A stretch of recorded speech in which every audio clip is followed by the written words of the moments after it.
كيف حالكم أستاذ هلا؟ أهلا بك عزيزي، من أي بلاد أنت؟ اليمن. اليمن. نعم. أول مشاركة لدينا من اليمن. أهلا بك. حياكم الله أستاذ. طبعا أولا أنا معجب بمحتواك الجميل والنادر رغم الهراء الموجود في هذا العالم الأزرق، وأحييك على هذا المجهود. شكرا أستاذي. لدي طبعا مشاركة، ومغزى مشاركتي هو أن أسمع ملاحظاتك ورأيك أيضا. نص من كتابتك. نعم. طيب أتمنى أن لا يكون النص طويلا. إن شاء الله. إن شاء الله، تفضل. طبعا عنوان القصيدة هو من أنا. خيال الليل يسكن في رؤايا، وخيل الصمت تصل في دجايا، صراخ الآه يسخب في فؤادي، وكل الحزن يخلق من أسايا.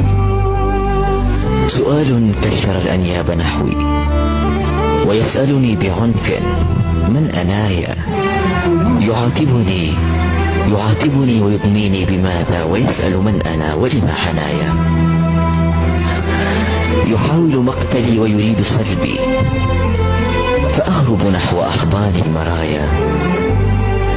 أيسأل من أنا وأنا سؤال تذيله القنابل والشظايا. أنا طفل وعمري 1000 عام، وليد غدي وأسكن في صبايا. أفتش داخلي عني فأحبو إلى أمسي، ولا ألقى خطايا. أنا جفن بناه الدمع نعيا، أنا الطوفان يعبر في حشايا. أنا الموؤود في رمس الأماني، أنا حلم تغازله المنايا. أنا ابن الريح والأمطار أمي، وخلف الغيم تمطرني الحكايا. أنا وطن تؤرقه دموع، جفاف الأرض يسقى من بكايا.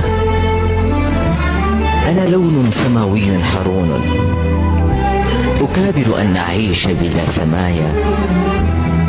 أنا نجم تؤرقه الليالي، أنا ركن حبيس في الزوايا.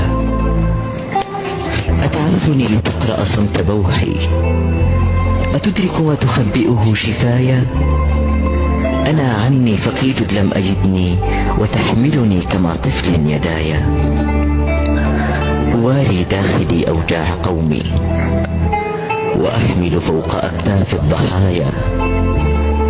خفافي في المساء تنال صبحا، وصبحي مات حزنا في مسايا. وصبحي مات حزنا في مسايا. بسلامتكم. الله خليك، وين رايح؟